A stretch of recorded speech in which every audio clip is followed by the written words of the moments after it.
Well, it's Tuesday, the 27th day of September, the year of the Lord 2022. From Broadcasting House right here in Nairobi, Kenya, this is KBC Prime Edition.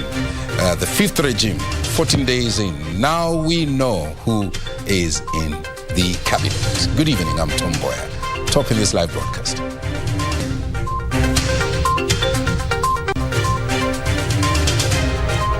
I am proud to announce the men and women who will serve in the cabinet of the Republic of Kenya by God's grace.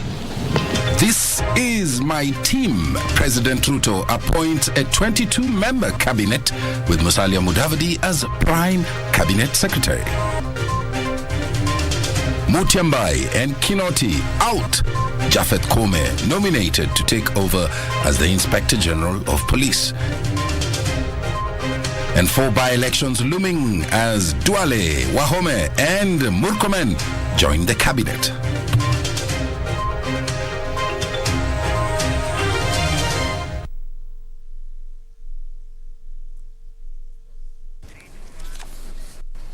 Of course, the president entrusting his cabinet to politicians, most of whom were his allies in his political quest. A 22-member cabinet. Live in studio later on, our social analyst, Dr. Gillian Rowan, will be discussing some of these issues with us. We'll be looking at that appointment in more detail, so do join us. Tonight, our sign language interpreter is Caroline Njoroge. I want to thank you for joining us, our socials at Tomboya24, that's my Twitter handle, and at KBC Channel 1.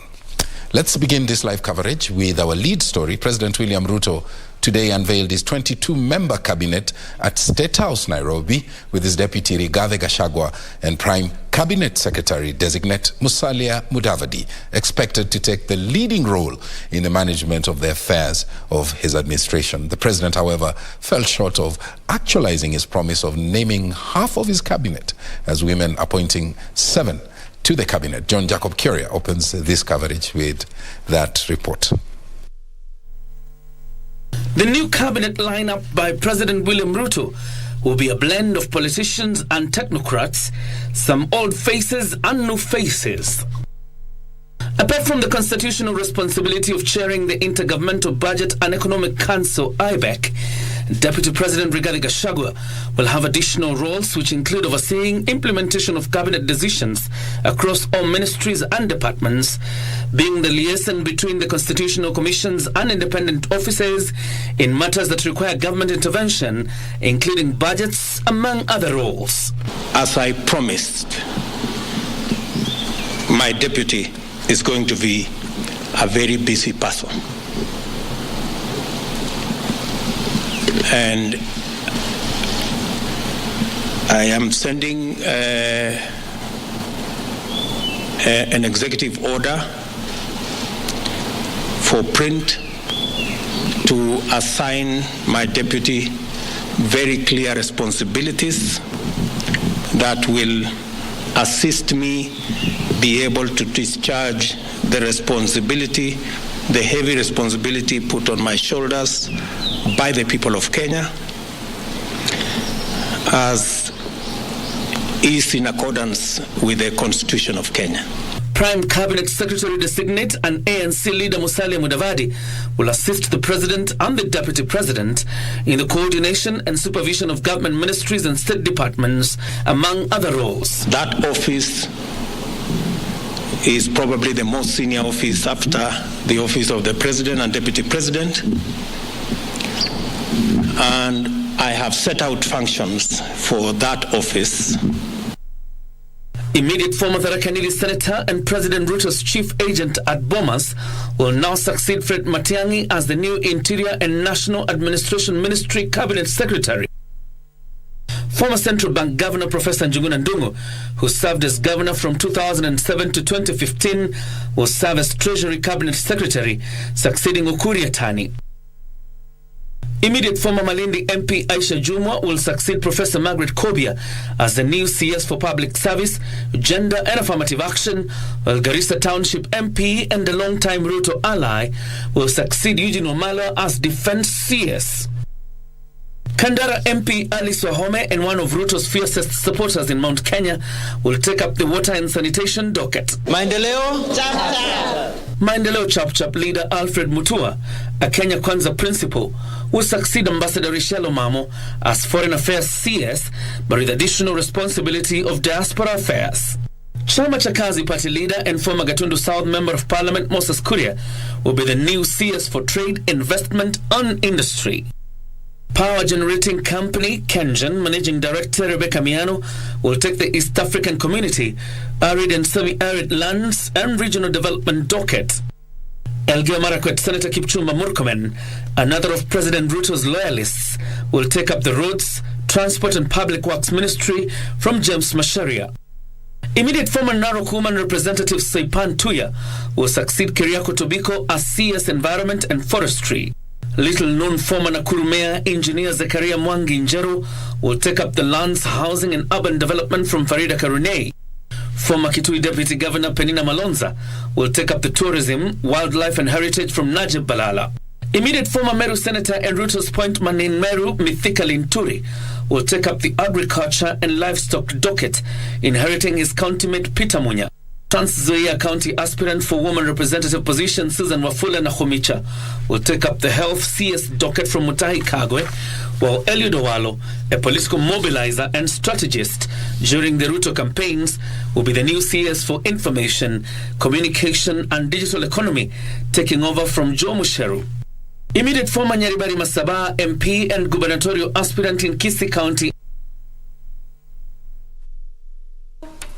We apologize for that technical hiccup. Once we sort that out, we may bring it back again. But let's move on. President William Ruto has entrusted his cabinet to politicians, most of whom have been his allies in his political quest. In the 22-member cabinet, the president unveiled Tuesday only 2 technocrats in a team the head of state says is set to oversee the delivery of Kenya Kwanza manifesto to Kenyans.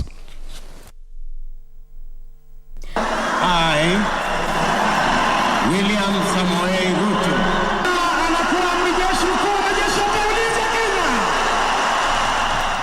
2 weeks after his swearing in, President William Ruto on Tuesday named his 22-member cabinet secretaries, most of whom are political allies.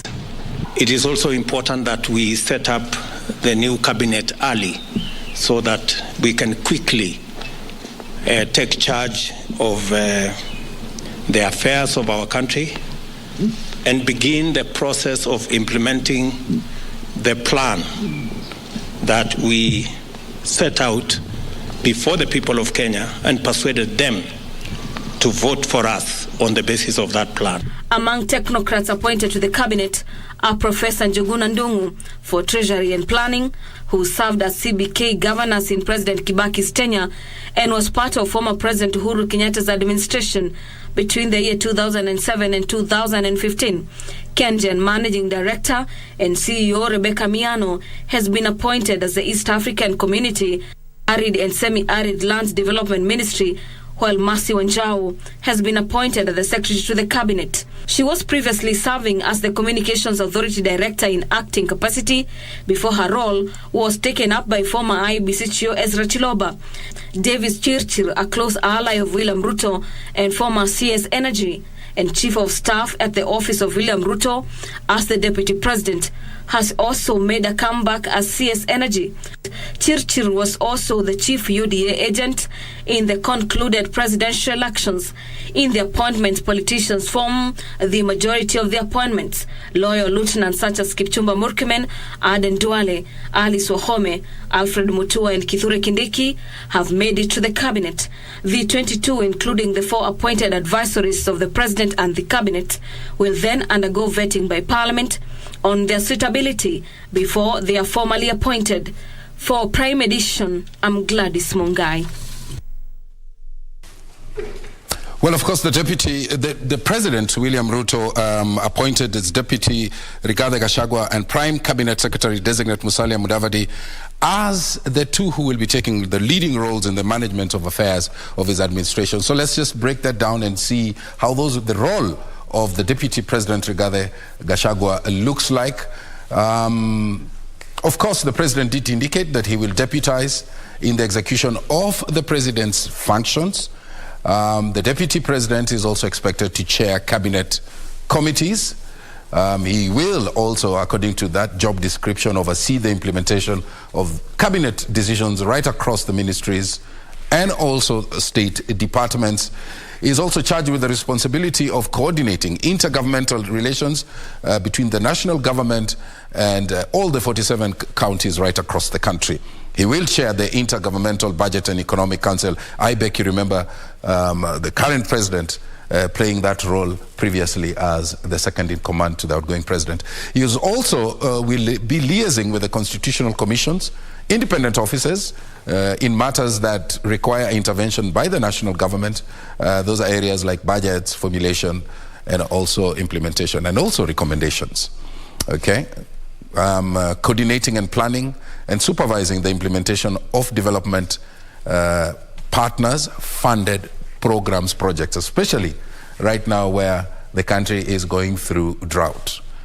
Job description also under the deputy president to oversee the public sector reforms and any other function as assigned by the head of state. All right?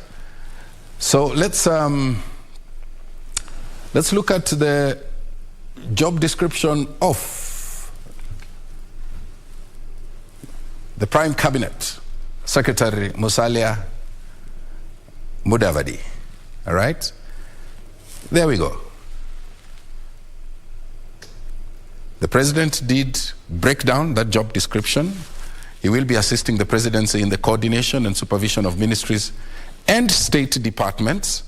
And by the way, later on, we will be finding out from our social analyst, Dr. Julian Rower, whether there are roles that are overlapping later on in this live broadcast. The other description there for work cut out for Wycliffe Musalia Mudavadi is to oversee the implementation of national government policies, programs, and projects in liaison with the Ministry of Interior and National Administration. He's also expected to chair, to coordinate national government legislative agenda across all ministries and state departments in consultation with party coalition leaders in Parliament, both houses. Okay? There's also be facilitating interministerial coordination of cross-functional initiatives, coordinating and supervising the technical monitoring and evaluation of government policies, programs, and projects across ministries, and also we will be performing any other function as will be assigned by President William Ruto. Let's take a break at this point, but when we come back, we'll have much more for you, so stay with us.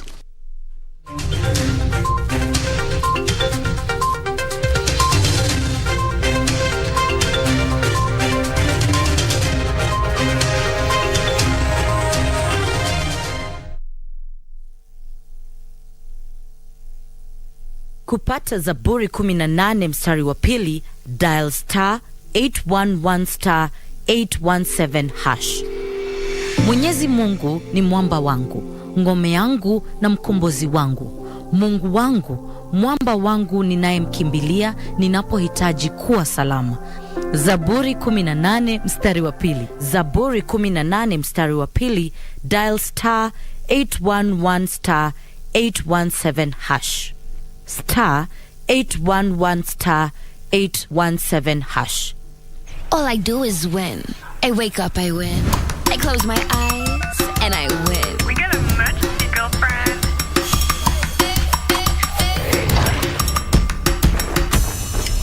Keep up with me, come on, let's go. Keep running till the world stops spinning. Independent women, come on, now let's get it. I'ma keep running till the world stops.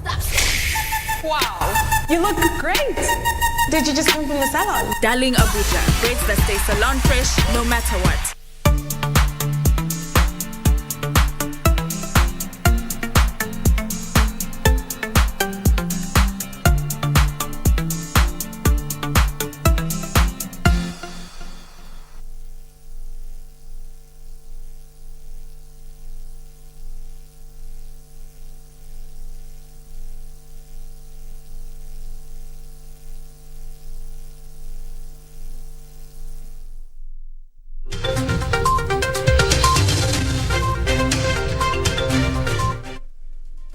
Well. Sometimes life is full of surprises.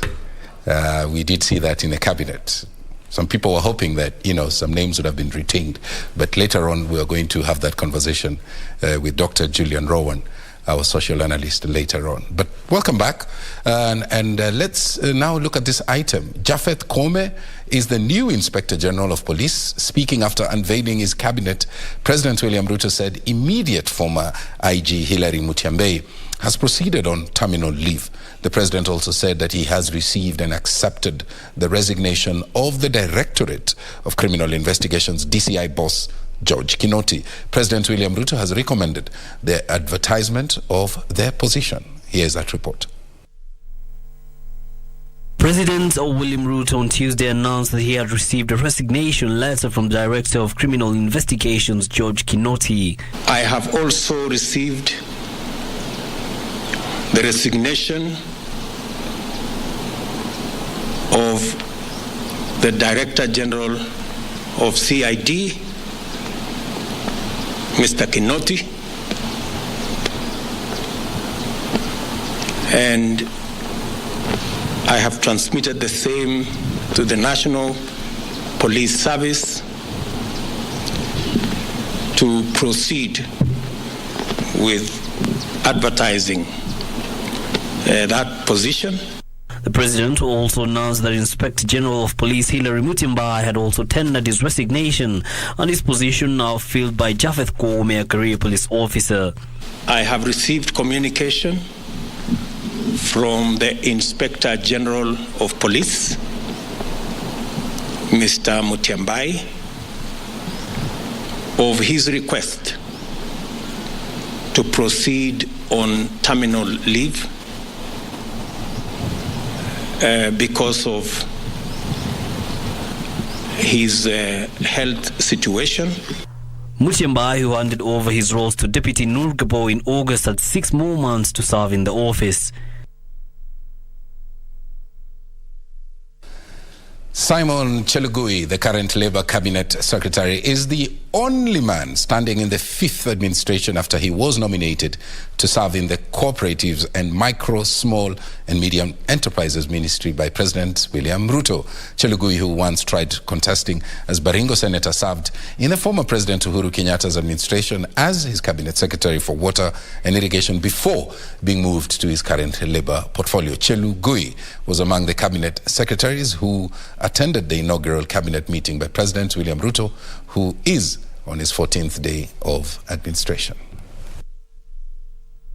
Early Tuesday, and President William Ruto chaired his inaugural cabinet meeting that was attended by cabinet secretaries who served in the fourth regime under retired President Uhuru Kenyatta. The meeting, capping the existence of the former regime, whose term ended on the 9th of August 2022, when Kenyans elected a new government. The inaugural cabinet centering around the state of the country's economy, the drought situation ravaging the country's north, security situation and the Ebola virus outbreak in Uganda. In analyzing the state of the economy, the cabinet sanctioned the rationalization of the budget to enable realignment of the expenditure bridge and the fiscal deficit to enable the government robustly respond to emerging national challenges such as drought and food security. On security situation in West Pokot, Baringo and Elgeyo Marakwet counties, the cabinet authorized the deployment of 4 police units within the areas, incorporating local communities and their leaders in a joint peace initiative to end the decade-old communal conflicts. But one Simon Chelugui is a lucky man, transiting from Uhuru regime to President William Ruto's administration. Chelugui has been appointed to serve in the Ministry of Cooperative and Small Enterprise, which is a key pillar in the Kenya Kwanza administration that has its focal point on the bottom-up economic model, seeking to uplift those in the bottom of the pyramid chain. Timothy Kipnoso for Prime Edition.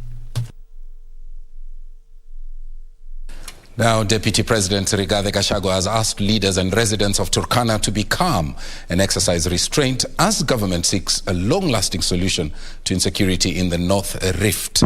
The DP, who met regional security heads, governors and also leadership of 6 counties affected by insecurity, said that government will engage all levels of government to restore peace. Gachagua said that there are adequate laws and also political goodwill to deal with a situation that has led to unnecessary loss of lives.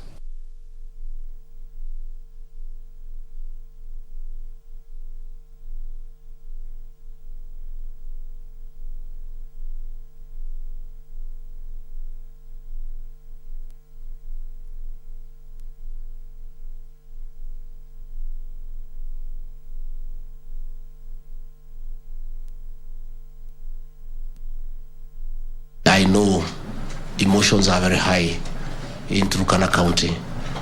I want to appeal to the leaders of that area to calm down and to take heart. And we can only look for a solution when all of us are calm. As much as the people of Turkana County are aggrieved, our officers are equally aggrieved. And we have also asked them to be calm so that they don't act emotionally. No Kenyan has the right to take the life of another. No Kenyan has the right to destroy property belonging to another person. The Constitution is very clear that life is sacred. We have sufficient laws to deal with these matters.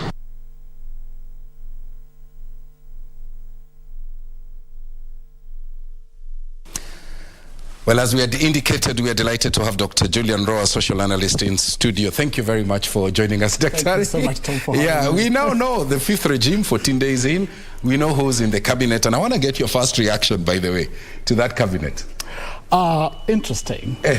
I'll only say too soon to call. Yeah? In another 30 days, yeah, we will know how good they are. So we give them time to settle? Yeah, we give them time to settle. Okay. Yeah, but there will be 1 or 2 comments one can make about the composition. Yeah. It's a good effort at blending experience and youthfulness. Yeah. And I think that's really refreshing. Yeah. I'm still struggling with whether it was a question of reward of loyalty. Yeah. Vis-a-vis meritocracy. Yeah. But again, like I say, in the fullness of time, yeah, we'll be able to tell that it was the best choice he had, based on the plans that they'll be able to share with the country. Yeah, but also we are told that loyalty is currency in politics. Do you think? How do you think he performed on that front? Did he nail it? On that front, he nailed it because I thought all the pledges that he made, he actually delivered on them. He has been very consistent on that. But whether the political currency is sufficient to deliver on his ambitious promise under the manifesto of Kenya Kwanza, that will be something that we'll call to to review in a period of 30 to 90 days. Yeah. But broadly speaking, and you alluded to it, that there's a sense in which Kenyans feel, yes, he captured the face of the nation. So going forward, you say time will tell, but what do you expect to see? Well, the few people that I've been able to engage with during this period of transition have told me that he means business, that he really wants to take a different direction and take the country towards a totally different trajectory. I'm convinced that that they will do a good job. But we have to give it time again, like I said. In my thinking as a corporate person, about 30 days for them to share with us their plans within their dockets as cabinet secretaries, relative to, of course, the manifesto that they unveiled some times back. Yeah. Then again, give them about 60 to 90 days to put the infrastructure that they need in place to deliver on whatever commitments they'll have given us in the next 30 days. True. Then again, let's have a sit down in 12 months. In 12 months. And do an audit. But how easy is it for someone of your background to tell the direction that a president is heading based on the quick decisions that you're seeing being made in the early days of a presidency? I think the most important thing with some of the things that he does, it sets the tone. I've listened to him talk about, you must be prepared. it's going to be a tough ride going forward. There's a lot of expectation on all those who have been elected under his umbrella, umbrella party. I remember him talking about be prepared to appear before Parliament to answer difficult questions. Yeah. That sets the tone. Yeah. And so anybody now who takes up that position knows that it's not going to be simple, and they have to be very prepared for the challenge ahead. In fact, so I think the tone is very well set. It's very well said. In fact, I think when he was flagging off even the relief food, he said, look, guys, we have early warning mechanisms in place. We can tell that we're going to run into trouble. Precisely. So why don't we adapt to the plan ahead approach rather than reactive? And he was hoping that that's going to be the last event that he has to flag relief food to Kenyans. I am also hoping so. Like I talked about, my view is that he's going to be taking a different direction. Yeah. The country will be taking a totally different trajectory in how things get done. Yeah. I don't see it as business as usual. And remember that he has come amid a cloud of so much controversy. You know, the issues that they had in the previous administration. He has a lot to prove. Yeah. This is the time for him to prove. And I have no doubt in my mind that he will want to prove most of us wrong. Yeah. You talk of the previous, administration, and we did see him retain Simon Chelugu, the current Labour Cabinet Secretary. Yeah. And he's the only man standing in this administration. What does that mean, by the way? There must be something really special about Chelugu. Because I was hearing on this big machine called social media, people were saying, Matiang'i, maybe not. But he retained it. I've just asked a critical friend to share with me the profile of the appointees so that I can have a better critical appraisal of what they're about and what it is they're bringing to the role that they have been given. I want to believe that Chelugois must be very colorful. Yeah. So I'm waiting to see what that will look like. My biggest disappointment was on Karone. Farida Karone. For some reasons, I thought that she did very well in her docket in Learns. And if there's any one person that I also thought that would be retained in this cabinet was Farida. Why? Because of the digitization programs that she initiated? There's a bit of sanity that came into the Ministry of Lands. My last dealings with them appeared to be a lot more professional in approach and all of that. And they appear to be very switched on in terms of what they want to do. That's my own assessment. So, and don't forget that Lands is not an easy place to manage. Previous ministers have struggled to deliver on that docket. So she's one person that I thought, for all intents and purposes, that she'll make it back. But who else do you see in this lineup who has that kind of radical muscle, that is required to withstand? Because you see, there's also the 10,000-pound gorilla in the room. Exactly. Corruption. I have a very good feeling about Kipchumba Murkomen. He's been very, very aggressive out there about what he expects in terms of governance, and he was very vocal when there was this fallout. So in Murkomen, I also see somebody who may really want to support the president to deliver on his aspiration and objectives for the country. So I'm persuaded that Murkomen may surprise us. I don't know the extent of his experience managing at that level, but I have this conviction that he may surprise us. The additional inclusion that excites me very much is that of Mudavadi as Chief Minister. I think Mudavadi, why does that surprise you? I think Mudavadi I think you're dedicated, isn't it? During the campaigns that he was going to be. But I like his inclusion because to me he gives it a sense of balance.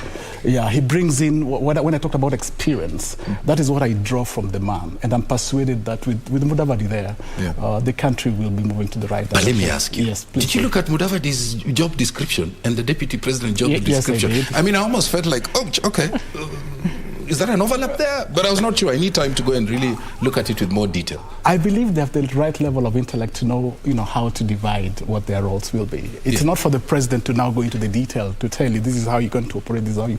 I mean, the deputy president has been in administration for long. Mudavadi has been in government for long. So I know things around communication, delineation of responsibilities. I don't think that's beyond them to do. They're political offices. They are political offices, but that chaos is also good sometimes. Like just a bit of chaos, where sometimes there's a bit of an overlap. It forces us to really wake up to the reality of what we need to do and force us to sit and talk. But do we see a potential overlap of roles? Because, people in politics always carve out their territories. I don't doubt there will be an overlap of roles. But I'm strongly persuaded that that is something they can go beyond. I've opined before that we are now out of the political side of things. We are now inside the management and governance aspect of things. And this is where we're going to see a totally separate skill sets being displayed by the people who have been charged with the responsibility of governing the country. So I am not worried about the envelope. I'm not foreseeing any situation where there's going to be a dispute that cannot be resolved. But if the dispute is for the common good of the Kenyan man, so be it. That's good kills. Let me ask you. You talk of skill set, and of course you marry it with knowledge capital. And then you look at the health docket, someone who's been picked from corporate. You know, what are you seeing? And health is big also. The beauty, in my view, at that level, you are a leader. You oversight policy. And you're accountable to the president in that particular docket. Now, working with you are the technocrats who support you to deliver on the ground. So my take would be, it does not matter where you come from, but do you have the requisite attributes? Do you have the requisite skills? Do you have the requisite competencies to be able to lead a team of people and deliver on the aspirations of the government? So long as those competences can be found in that particular person, I can trust them to deliver on that particular. Even in an environment that is 100% high voltage politics. In fact, that is even better. So now she'll be called upon to put up the right infrastructure. She'll be called upon to put up the right kind of information systems. She'll be called upon to put up, because at the end of the day, I believe the president expects delivery. So the question of there are these cartels of this nature or that nature that are impeding me from delivering on my objective, that will no longer sell. The machinery to help you get those cartels out of town, I believe there's goodwill on the part of the government to make your work easy. So I don't think there's a chance for any excuses. I'm looking at a totally new dispensation. And a president who wakes up very early. And the president who wakes up very early has discipline around work ethics that forces all of the other players within his cabinet to do the same. Although for me, either whether you wake up very early or you sleep very late, it doesn't really make a difference for me. For me, what is important is the impact, the output, and the outcomes. Let me ask you, do you think this 22-member cabinet, if you go back and look at the promises that the president made during the campaign, all right? And I'm walking this one very carefully. Do you think he fell short of actualizing the 50% that he promised the women folk in the cabinet? I don't know, there are 7. There are 7. So the 1/3 gender rule, I think he has met it, if we are to be fair to him. The 50%, in my view, that was way too ambitious because there are so many dynamics the president has to balance. We talk about regional balance, we talk about settling political debts, if there are. He talks about technocrats that you also need to bring into government. That's not an easy equation to balance. And the flip side to this conversation, what you've just alluded to, is there's so much fixation on women representation, the gender rule. My take is it does not matter. If 100% of the cabinet will be women and they can all deliver on the objectives of the government, so be it. If 100% of those appointed are men and they can equally agitate or voice the interests of women, so be it. So, Tom, I think this conversation around gender balance, we are beating it too hard. You're beating it too hard? Yeah, we are beating it too hard. You know, if the former president of America had to say that, because I remember you said, if there are no women or if there are no men in the team, then half the team is behind. I'm not saying women are not important. Neither am I saying that men are not important. I'm simply saying that we must remove ourselves of this psyche, that this balance is more important. It's more critical than getting the right people to get the job done. And that includes regional balance. That's true. My position is that it does not matter from which part of the country these cabinet secretaries come from. The important thing is that at the farthest side of the country where they don't belong, are they able to still impact the citizenry the way they would those within their own domains. So for me, those are the issues we should be discussing, but not the regional representation or the gender balance. That does not make sense. Tell me, this list of 22 members he has proposed, Parliament has to come in. Parliament is the machine that now subjects all of them validates to scrutiny. Correct. And there are a lot of things around some of them. All right, some judicial in nature and stuff like that. What do you see in the horizon? You know, Parliament sometimes, given the fact that the way Parliament has been set up currently, you know, it may just be Unfortunately, you're right, because the way Parliament has been structured now, and I say this with tremendous respect, it will be acting at the behest of the President. If you're thinking about the opposition, in my view, it's way too weak to present any meaningful opposition. That's what I think. So I think all the nominees, irrespective of what baggage they carry in those appointments, they'll carry the day within the veto. Regard the other factors remaining? All other factors remaining constant. But should a private citizen go to court, then it changes. Then we will see a big problem, because I am convinced that the judicial we have today is so independent that they'll look at these issues with the merit that they deserve. So those who know that they're carrying baggages, they should pray that common Kenyan citizens do not go to court to challenge their appointment, because if they do, the Kenyan will win. The Kenyan will win. Yeah, he will win. So that's the other dynamic, and Parliament should be prepared for that. So when you look ahead, then this is a president who seems to really, he knows where he wants to go. So he's worked backwards. He's worked backwards. He knows what he wants to do. I think he's also made considerations to 2027. But I'll still throw the challenge back at him and the administration he has put in place. Politics is behind us. It's now about management and governance. So what we are more interested in as a citizenry now, it's delivery and the impact that comes from some of the things that he made in his promises and commitments. One of the ways to deliver, by the way, is to be checked. All right? To have a robust opposition. And I sort of worried when you said we have a weak opposition. Weak. What do you mean? Very weak. First, and I say this again with tremendous respect, handshake as we knew it technically killed opposition. Handshake has now become very fashionable. And it comes with its own consequences. When you stretch your hands to your opposing side and say, let's work together, essentially what you're saying is support my agenda of the day. That said, it makes the issue of oversight and policing very, very difficult. So we'll see less and less people show voices of dissent in this particular parliament going forward, and that is because the president is very intent of making his agenda go through. I don't see, for lack of a better word, I don't see the opposition being credible. And you can see even from the very, very weak showing they did storming IEBC the other day, it was clearly not well thought through. And if that is the kind of opposition that they intend to or rather that's the kind of opposition agenda they intend to carry on with, it will come a cropper.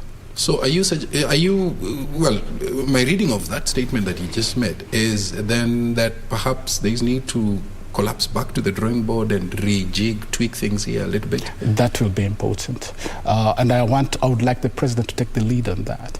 He's been very passionate about wanting to be checked, but he must try and help the institutions charged with that responsibility to do that. He must help us, because I think I can tell you, Tom, being in the opposition is no longer fashionable. That's what I think. Oh, we don't have the appetite for it. Look, you know why I laughed? I laughed because, I mean, you're in a contest. And so you're seeing your opponent taking a rope, putting the rope on his neck, and you're telling him, hey, don't stop, that rope might hurt you. I mean, that's why I was laughing. Is that even a possibility? Because it's in the interest of the president to, he has an agenda, he wants to push it through. And the less the opposition, the merrier for him. He needs the numbers to push his agenda in Parliament. So I don't think he's doing anything untoward, but I'm just taking him on his word when he says that he wants to be checked. So if you want to be checked, please help us, because we are helpless at the moment. We have an opposition that is dysfunctional. Help us facilitate that opposition to work again. Listen, you said how many days? How many days should we meet and discuss? Now we have the 22-member cabinet. 30 when days, we get back with you, then we have that 30 days for every CS to give us their plans. 30 days. For every CS to give us their plans, because 30 days is enough for them to induct themselves with the role that they've been given. So we come back here in 30 days? So 30 days. And then we assess. After 30 days, another 90 days to put up the infrastructure that will help deliver on to their objective. Do you promise to be here in 30 days? In 30 days, I'll be here. Today's the 27th. Exactly, but we will do an audit of their performance in 12 months. I've written here. We do an audit of their performance in 12 months. In 12 months. But we meet here in 30 days. We meet here in 30 days. Can I thank you, Dr. Thank you so much for always coming in. Asante sana. Thank you for having me. Dr. Rowan Gillian, social analyst. Thank you so much for spending time and just, dissecting those issues and looking at that cabinet in more detail and how they're going to move forward. Talking of the move as exploitative, or rather, not the move, but the hiked fares and few public service vehicles characterized the second day of schools reopening Tuesday, with parents and guardians terming the move as exploitation of the public by the operators. This even as they grappled with the frequent payment of school fees occasioned by irregularity in school calendar. Andrew Okerro is our person on that story. Long queues witnessed at various matatu terminals here in Nairobi, with learners returning back to school struggling for space in the few PSV available. Public service vehicles operators increased fares to cash in on the students traveling back to school for the third term. At the famous tea room terminals, PSVs plying the Nairobi to Meru route charged 700 Kenyan shillings and 800 Kenyan shillings, up from the normal rate of 400 Kenyan shillings. Those traveling from Nairobi to Nyahururu carved 500 Kenyan shillings, up from the normal fare of 700 Kenyan shillings. Kwa wanafunzi kuna kuwaga na jam sana, tunasumbuka sana. Tena kitu ingine, mafuta iko juu. Hata kama tumeongeza bei kidogo, hatujaongeza sana sababu tunajua hata wazazi hawana pesa. The fair high caught parents and the students off guard. Kumekuwa na tatizo za magari, especially according to fare, wameongeza saa hii ni 700. Kitu ingine nayo ni school fees imekuwa juu sana. Sasa tungeomba at least serikali waingililie kati, watu angalilie according to venye terms zinaenda. Unakuta wazazi atupati chance na atupati hiyo time ya kutafuta hiyo school fees. Kila wiki mbili mtoto wako nje anatakikana fees na anatakikana fare. Fare iko juu, mafuta ikianguka kila kitu itakuwa imeanguka. Sasa mafuta ingekuwa chini, hata mtoto hawezi lipishwa bei kali. In Taita Taveta, hundreds of learners of Voi Girls Education Center are yet to occupy their new constructed school, even as schools reopened for their third term. The new institutions where the students were supposed to be relocated is wasting away as bushes and wild weeds threaten to overrun the building in a school that is not yet commissioned. The students have been schooling in an institution where they struggle with the daily noise coming from the SGR train which passes near the school. In Vihiga County, Governor Dr. Wilbur Otichilo has released monies for students under the governor's full scholarship program. This program, we are full number about 465, will be going back to school on Monday. This is a program that takes care of students who come from poor families. The students received some shopping, pocket money and bus fare back to school for their third term. Andrew Kero for Prime Edition in Nairobi. Now, the Law Society of Kenya wants the death of the late lawyer Paul Gicheru investigated expeditiously. LSKH President Eric Theuri has urged public not to speculate over the cause of his death. This, as friends and colleagues to the late Gicheru visited his home to condole with the family, lawyer John Haminwa eulogized the late as a fair-minded person and a decent individual. He, at the same time, said that the late Gicheru had shown signs of depression before he died. He's a man who really ate his wife's food.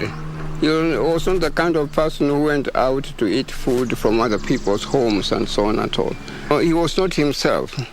He was in a stressful condition, it appears, at some stage and so on. For that's what I'm able to gather.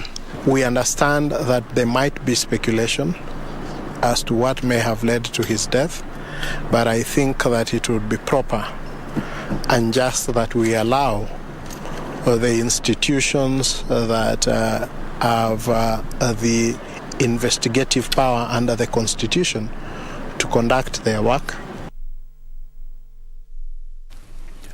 Rescue and recovery efforts at the collapsed 5-story building in Kirigiti building in Kiambu County came to an end today as the Kenya Defence Forces KDF bulldozers cleared the debris at the site. According to Hilary Riang, officer of National Buildings Inspectorate, the owner of the building failed to follow the National Construction Building Codes. Riang further said that tests are underway to determine if the building materials were up to standards.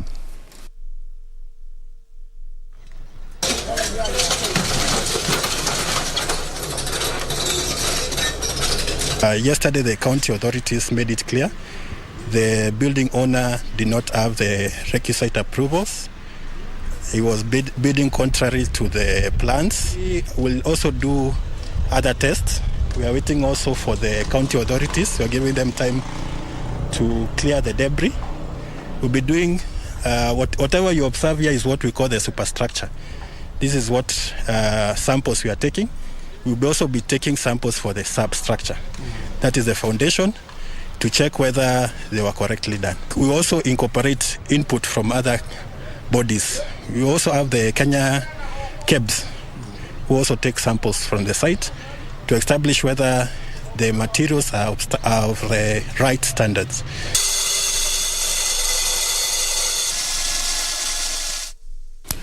Now, the Ministry of Health has listed 20 counties as high-risk areas prone to Ebola virus infection as cases continue to escalate in Uganda. Acting Health Director General Patrick Amoth said that due to the porous nature of Kenya-Uganda border, the government has intensified surveillance and thorough scrutiny even as they work around the clock to ensure several quarantine centers are set up as contingency measure. This even as he singled out Jomo Kenyatta International Airport, that's in Kisumu, Eldoret, and also Mombasa International Airport, as well as the heavy population of Ugandan citizens in Nairobi, Kajiado, Kakuma, as possible risk factors, urging Kenyans to be vigilant. Among the earmarked counties at high risk are Busia, number 1, number 2, Nakuru, Kiambu, number 3, Nairobi, the capital city, Kajiado, Machakos, Makueni, Taita Taveta, the coastal town of Mombasa, Kwale, Kericho, Bungoma, Siaya, Migori, Homa Bay, Kisumu, Trans Nzoia, West Pokot, Turkana, and Uasin Gishu. Oh my God. Meanwhile, in Uganda, the death toll from the Ebola virus has shot to 23, 2 weeks after the country confirmed the first infection.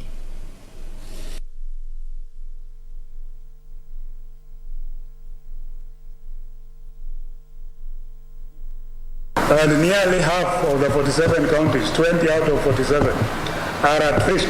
So all those countries marked in red are potential hotspots, and probably that is where we'll be able to get the first case. And therefore, owing to these risks, we are implementing effective measures to ensure that we stop, one, the importation of the outbreak into Kenya, and two, if it does happen, then we put into place control measures. Coming into close contact with people who are infected within the household, maybe taking care of them within the hospital, then provides that amplification of the infection, because any person who's in contact can then potentially get infected. The provisions that are in place to provide PPE and training to all healthcare workers is really critical, I think, as we strengthen our preparedness in Kenya. The ministry is up to task and is making every effort to ensure that the country is protected. I'm sure there have been very many concerns over surveillance efforts.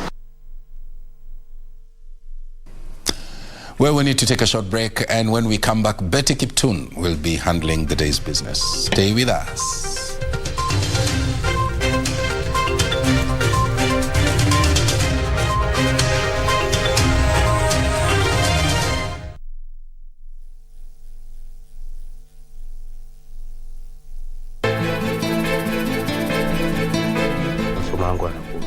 Kweli hayanihusu, lakini siku zote sikio halipiti kichwa.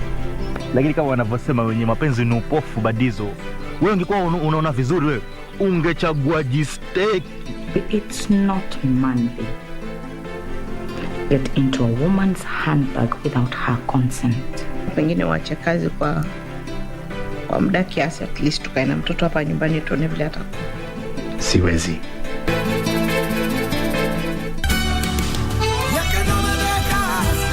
What if that girl is say?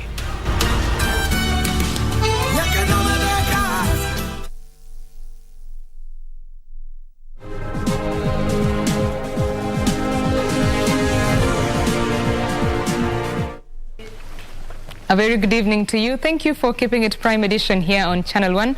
Time to get the latest in the world of business. My name is Betty Kiptum. Now, more than 50% of construction sites have been suspended in the last 10 years over non-compliance and lack of requisite permits. The National Construction Authority says despite county governments ordering a cease of operations, some contractors push on with projects due to a lack of collaboration by stakeholders in the construction industry. Public Works and Transport Principal Secretary Solomon Kitungu has directed the National Construction Authority to ensure inquiries on collapsed buildings are done within 2 months. Within the last 10 years, the National Construction Authority has registered 40,000 contractors and 110,000 site supervisors. The authority has also accredited 20,000 construction workers, and 8 contractor registers have been published, with 4 still pending. Despite this track record, collapsed construction sites are still witnessed across the country, the latest being the one reported yesterday at Kirigiti, Kiambu County. It was suspended in April when it was on the first floor. And the following day, the county government of Kiambu issued an enforcement order. But in between, what are the gaps? So those are some of the things we are saying. Let's streamline the relationships. Let's streamline the relationships so that we have continued presence. We have continued presence where buildings are taking place. Now, of course, because it's already a case of collapse, we've launched investigations, and as you see, we have a 2-month window to conclude the investigation and the inquiry so that the report can now be used by the relevant agencies for action that will be necessary as per the findings of that particular investigation. The National Construction Authority has issued a stern warning to contractors overseeing non-permitted projects, saying assessors are making rounds with the aim of bringing to book those who do not comply. Once you've come up with what we call your plan to do a building, the first thing you have to seek for is county approval so that you get development control permission. Then after that, of course, you identify a contractor. Then you move to site. Of course, for that approval to be obtained, you have to identify professionals, the architect, the engineer, the quantity surveyor, as the scope may be, and then a competent contractor registered by NCA. The National Construction Authority is also proposing a revised evaluation criteria to mitigate the damages caused by avoidable building collapses. A National Construction Authority will complete the inquiry which is required under the law within a period of 2 months. That then makes sure that all the other authorities, we are able to inform them. We are able to inform the county governments. We are also able to inform the criminal system, because by the end of the day, they wait for these inquiries to happen so that then they can also be able to act. Kitungu says a laxity in supervision of buildings should stop and public sensitization on the correct construction practices be endorsed by the National Construction Authority. More than 50% rejection rates, and still we see buildings that collapse every single day. Hibak Said for Prime Edition. We do hope that a solution will be found sooner to save more lives. Now, the Capital Markets Authority has signed a memorandum of understanding with the Kenya Development Corporation to accelerate the provision of credit to small and medium-sized enterprises. The partnership is set to open up avenues for members to gain access to relevant and tailored services meant to grow their businesses.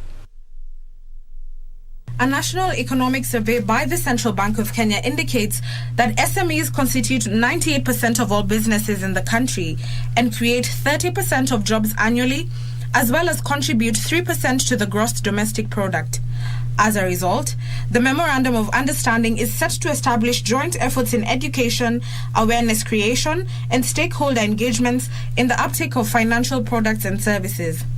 The joint venture will see the commercialization of ideas by SMEs. This cooperation agreement between Capital Markets Authority and Kenya Development Corporation is aimed at advancing small and medium enterprises, as we know them, SMEs, by enabling the access to finance through the capital markets. Speakers said the partnership was inclined towards the government's agenda of focusing on the bottom of the financial pyramid and providing a conducive environment for SMEs to thrive. partnership provides an opportunity for SMEs to access affordable financial products and services tailored to meet their needs. With the economy recovering from the COVID-19 aftershocks, the Capital Markets Authority and the Kenya Development Corporation have committed to addressing critical gaps and market failures that require long-term funding.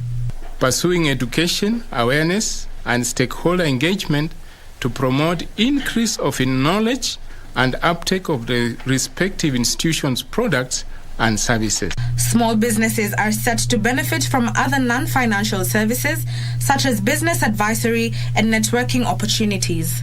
Access to credit and financial solutions has been a recurrent problem in Kenya's MSME sector that is largely informal. Now, the Capital Markets Authority today signed a memorandum of understanding with the Kenya Development Corporation to ensure that there is ease of credit facilities and financial solutions being offered to small businesses to enable them recover from the COVID-19 aftershocks. Reporting for Prime Edition, my name is Nduta Mukami.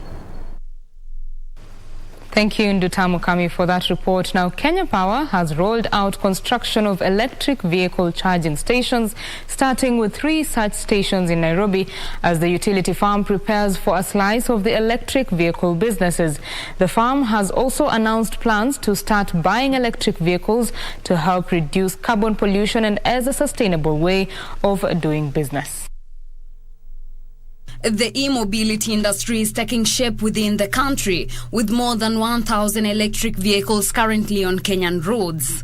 Kenya Power intends to play an active role in driving the uptake of electric vehicles by setting up the charging infrastructure, starting with 3 electric vehicle charging stations in Nairobi, both for the company's use and demonstration purposes. In addition, Kenya Power plans to phase out fossil fuel-powered vehicles and motorbikes from its fleet in favor of electric-powered ones. Kenya Power Acting Manager Director Engineer Geoffrey Moli says the decision is in efforts to combat global warming by championing mitigation measures such as the adoption of electric motorization. He says in the medium term, Kenya Power plans to purchase 50 long-range electric bikes as part of the plans to phase out fuel-powered motorbikes from its fleet. Sweden is ready to partner with anyone who has the ambition and the commitment to pioneer the possible. We all need to play our part. We need to make sure that the policy and the financing environment is conducive for the green transition. And we need to make sure that the infrastructure and legal frameworks are in place. Kenya Power has established a liaison office which acts as one-stop shop to champion e-mobility business. Through this office, we work together with other stakeholders to develop the e-mobility ecosystem. We are planning to invest 40 million Kenya shillings towards purchasing 3 e-vehicles and construction of 3 charging stations within Nairobi.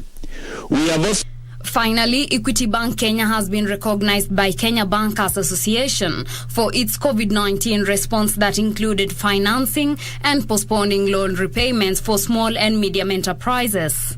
The lender was feted for championing sustainable finance initiatives in support of the region's economic recovery and resilience. Isolation of what happens in the environment.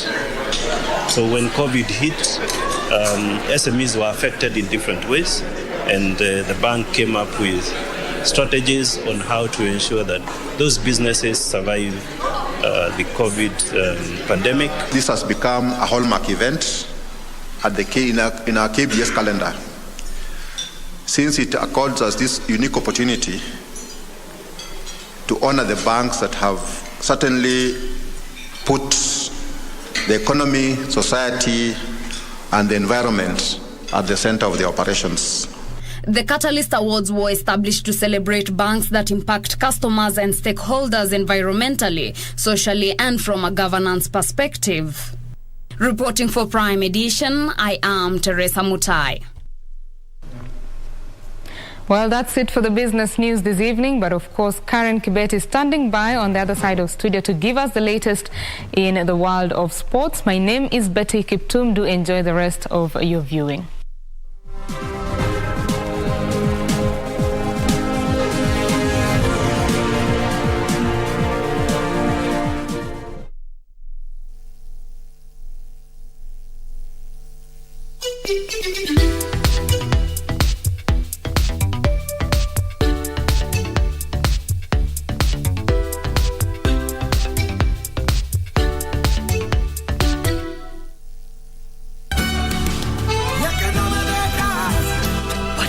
girl is say.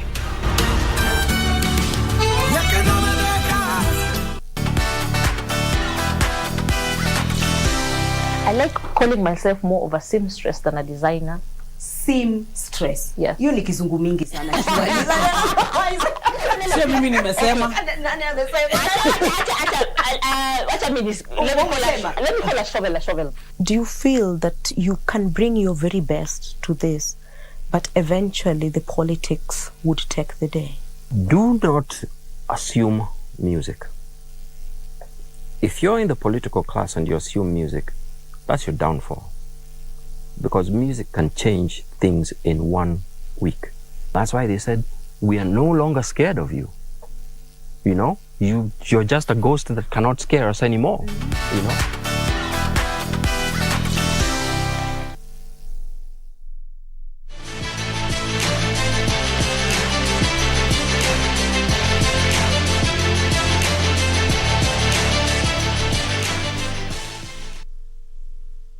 Welcome back. Let's now get a little bit sporty. My name is Karen Kibet. Now, Ababu Namwamba has been nominated as the new Sports Youth Arts Cabinet Secretary by President William Ruto as he unveiled his cabinet on Tuesday at State House, Nairobi. Namwamba is among 22 other cabinet secretaries named by the head of state and now awaits vetting by the parliament before being subsequently appointed by the president. The former Budalangi Member of Parliament makes a comeback to the cabinet docket he once held between 2012 and 2013. Ababu served as Foreign Affairs Chief Administrative Secretary before resigning in the run-up to this year's August general elections. The public interest attorney returns to the docket with the full entry and first among his stances to unlock the Kenyan football deadlock.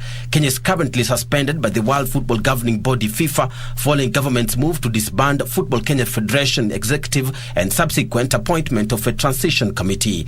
He will also have to deal with issues facing the swimming and badminton federations, who have also been banned by the international federations. Namwamba is also expected to steer the government's agenda of rehabilitation of sports infrastructure in the country. The named cabinet secretaries await vetting by yet to be constituted parliamentary committee and appointment by the president. Kenya Ports Authority boosted their chances of retaining their Zone 5 FIBA Africa Women's Club Championship title after beating Young Sisters of Burundi 69-42 in their Group C opener at Benjamin Mkapa Stadium in Dar es Salaam in Tanzania. However, Equity Hawks opened their campaign on a sour note after being beaten 49-51 by Alexandria Sporting Club of Egypt. KPA, who are in Pool C, sank 7 straight points with the help of Victoria Reynolds. This gave KPA an early lead of 19-1 in the first half. The Burundians cut the advantage by tying the scores with a 19-19, but still trailed 38-20 at halftime. The third quarter belonged to Young Sisters, who managed to take a surprise 14-12 edge going into the last quarter. KPA outwitted them 19-8. Reynolds ended up with 17 points, while captain Natalie Akenyi recorded 10 for KPA. The Dockers will play their last group match against REG of Rwanda on Wednesday before heading to the quarter-final stage. Later in the evening, Equity Hawks lost its first match 49-51 against Alexandria Sporting Club of Egypt in their opener. The Bankers will play their final group match against Nice Legends of South Sudan tomorrow. The winning team will secure a ticket to the finals of the FIBA Africa Champions Cup for women. Nora Mwangi for Prime Edition.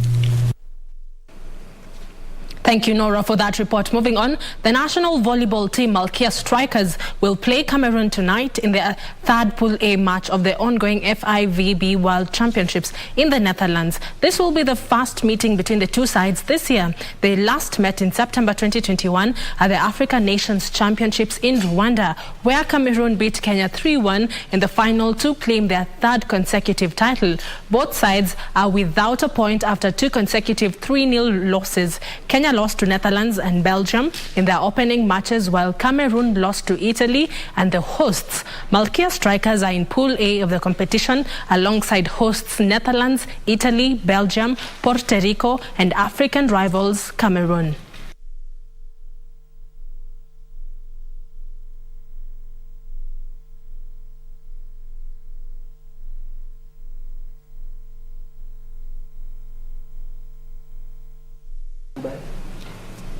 Chelsea forward Kai scored a brace as Germany forced a 3-3 draw against England in a UEFA Nations League match at Wembley Stadium. In another match, Italy qualified for next year's finals after a 2-0 win over hosts Hungary. A total of 9 matches will be played tonight, with Spain, Switzerland, Ukraine and Albania among the teams in action.